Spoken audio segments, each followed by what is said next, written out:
ସାରଥୀ ମୁଁ ହେଉଛି ଆପଣଙ୍କର ସେବକ। ଗୋଟେ ସାରଥୀ ଆଉ ସେବକର ସମ୍ପର୍କ କ'ଣ ଆପଣମାନେ ବେଶ ଭଲ ଭାବରେ ଜାଣନ୍ତି।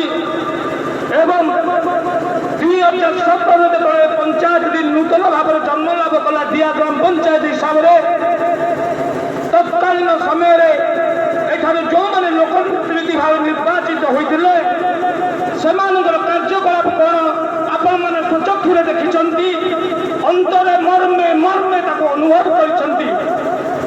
ବଡ଼ ଦୁଃଖର କଥା, ଏବେ ବି ଗାଁରେ ସେଇ ଚାଳ ଘର ଭଙ୍ଗା କୁଡ଼ିଆ ତା ଉପରେ ଜରି। ତାହେଲେ ଲୋକପ୍ରତିନିଧି ମାନେ ଅତୀତ ଦିନରେ କରୁଥିଲେ କ'ଣ? ଆଜି ଭୋଟ ସମୟ ଆସିଛି, ମିଥ୍ୟା ପ୍ରଲୋଭନ ମଦ ମାଂସର ଆସନ ଜମାଇ ଧମକ ଦେଇ ଭୋଟ ହାସଲ କରିବାକୁ ଚେଷ୍ଟା କରୁଛନ୍ତି।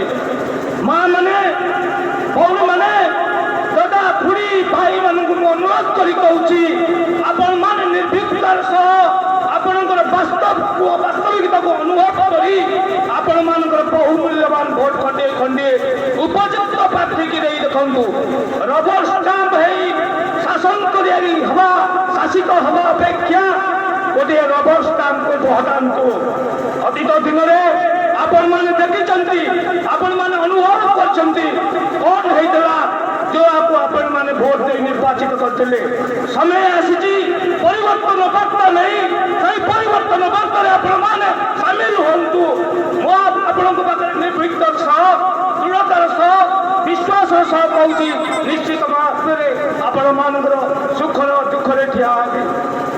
2017 ଯେତେବେଳେ ପଞ୍ଚାୟତ ଗଠନ ହେଲା, ଅଦ୍ୟାବଧି କାହିଁକି ଗ୍ରାମ ପଞ୍ଚାୟତର ଅଫିସ ଗୃହ ନହେଲା?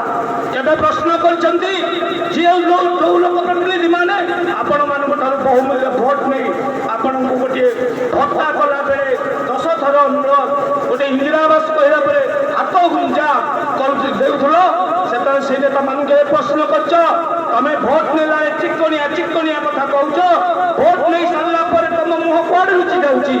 କେହି ବିକ୍ରି ହୁଅନ୍ତିନି। ଆଜି ମୋ ନାଁରେ ମିଥ୍ୟା ଅପବାଦ, ଅପନିନ୍ଦା ଚାରିଆଡ଼େ ପ୍ରସାର କରାଯାଉଛି ଯେ ଇଏ ଗୋଟେ ବାହାର ପିଲା। କିଏ ବାହାର ପିଲା? ମୁଁ ବାହାର ପିଲା?